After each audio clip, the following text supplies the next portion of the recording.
बच्चों कल हम लोग ने 9th क्लास में गृह प्रबंध के अंतर्गत गृह विज्ञान के तत्व और क्षेत्र चैप्टर के अंतर्गत पढ़ा था गृह विज्ञान का अर्थ और उसकी परिभाषा। आज हम लोग देखेंगे गृह विज्ञान के तत्व, कितनी तरह के तत्व होते हैं गृह विज्ञान के तत्व।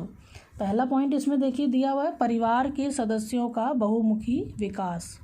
तो गृह विज्ञान के अंतर्गत हम इन बातों का अध्ययन करते हैं कि परिवार में जितने भी सदस्य हैं उनकी जो भी हमारी ज़रूरतें हैं वो अच्छी तरह से हम उनको पूरा कर सकें। इसके लिए हम लोग क्या करते हैं, सबसे पहला काम करते हैं नियोजन। नियोजन का मतलब कोई भी कार्य हमको करना है उसकी हमें योजना बनाना, योजना बनाकर काम करना।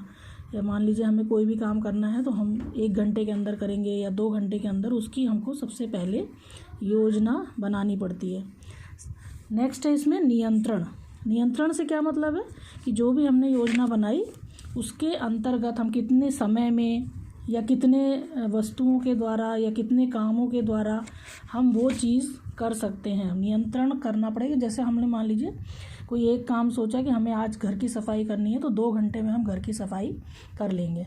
अगर 2 घंटे से ज़्यादा समय हमें लगता है तो हमें देखना पड़ेगा कि हम उसको किस तरह से और क्यों नहीं कर पाए। तो इसके लिए हमें क्या करना पड़ेगा, 3rd स्टेप है तत्व का जो वो मूल्यांकन।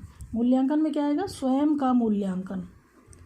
स्वयं का मूल्यांकन से क्या मतलब कि हमने जो काम योजना बनाई और उसके लिए समय निश्चित किया लेकिन हम उतने समय में काम नहीं कर पाए। काम नहीं कर पाए मतलब अपना मूल्यांकन करना कि अगर हम नहीं कर पाए तो क्यों नहीं कर पाए।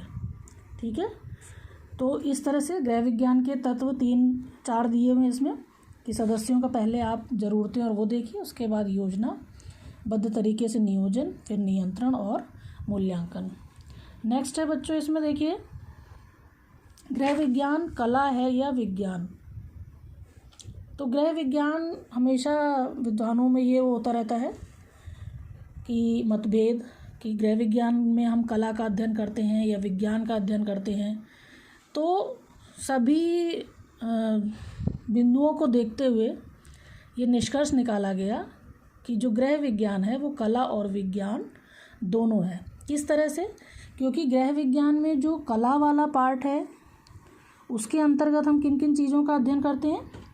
सबसे पहले गृह व्यवस्था, दूसरा गृह सज्जा का भी अध्ययन किया जाता है कला के अंतर्गत हम अर्थव्यवस्था का भी अध्ययन करते हैं और व्यक्तिगत सज्जा का। इसके विपरीत विज्ञान में देखिए, विज्ञान में हम जो नियम होते हैं उनका निर्माण करते हैं। जिस तरह से मैंने अभी तत्व में आपको बताया था योजना बनाना, उसका फिर सुनिश्चित अध्ययन किया जाता है। पॉइंट्स के आधार पर अध्ययन करते हैं हम लोग और भावी घटनाओं का अनुमान भी लगाते हैं जो कि हम विज्ञान के अंतर्गत करते हैं। तो इस तरह से गृह विज्ञान में हम कला और विज्ञान दोनों ही चीज़ों का अध्ययन करते हैं। तो हम ये कह सकते हैं कि गृह विज्ञान कला और विज्ञान दोनों है।